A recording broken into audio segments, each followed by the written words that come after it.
Hi అండి అందరికీ. ఈరోజు తొలి ఏకాదశి కదా, చాలామంది వీలు కాక వెళ్ళకపోతుంటారు. అయినా బాధపడకండి, ఎందుకంటే మనము వెళ్ళకపోయినా దేవుడి స్మరణ మంచిగా చేసుకుంటే, దేవుడికి లోన స్మరించుకుంటూ ఉంటే దానికంట పూజ ఇంకొకటి ఉండదు.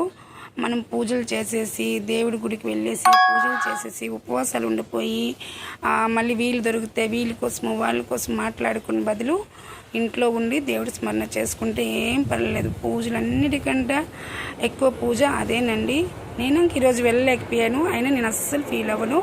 నేను ఇంట్లో దేవుడికి ఎలాగ నాకు అనిపిస్తే అలాగ నన్ను స్మరణ చేసుకుంటుంటాను. నాకు తృప్తిగా ఉంది.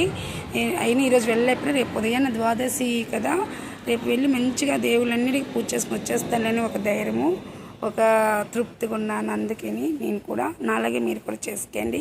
ఏదైనా తప్పు ఉంటే క్షమించండి. నాకు తెలిసినట్టుగా అయితే నేను చెప్పానండి, నేను చేసుకున్నట్టుగా మీకు చెప్పాను. మీకు ఇష్టమైతే చేయండి, లేకపోతే వదిలేయండి. సరేనండి.